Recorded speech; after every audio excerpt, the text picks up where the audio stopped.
moo leen di defal waxtaan wi nag ñu di ko oustaz Mamadou Lamine Diop docteur Chiatinal Ins wal Jinn le fondateur de la daara Kennel Yàlla bi iznillahi taala moom moo leen defal waxtaan wi pour wax leen taxawaayu daara ji day li ko tax a jóg maanaam ci wàllu faj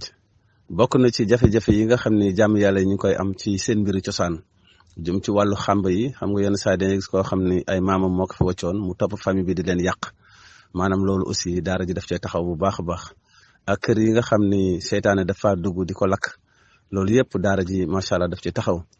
wala doomu adama boo xam dañu ko kortu wala koo xam ne ngelaw seytaane daf koo dugg loolu yëpp daara ji daf ko taxawee ci kàttanu borom bi taaraka wa taala ak censurer aussi dëkk yi ci wàllu jaanu jinne yi nga xam ne yenn saa yi day nekk ci dëkk sonal leen lool mën nañ ko censurer ilaa yawmi diin kenn dootu ko fa dégg te duñu yem ci dëkk bi rek mais même tool yi sax mën nañ ko censurer waale incha allah loolu muy lu yomb yàlla incha allah loolu dañu koy def bi iznillahi taala ak jaamu yàlla yi nga xam ni macha allah dañ leen liggéey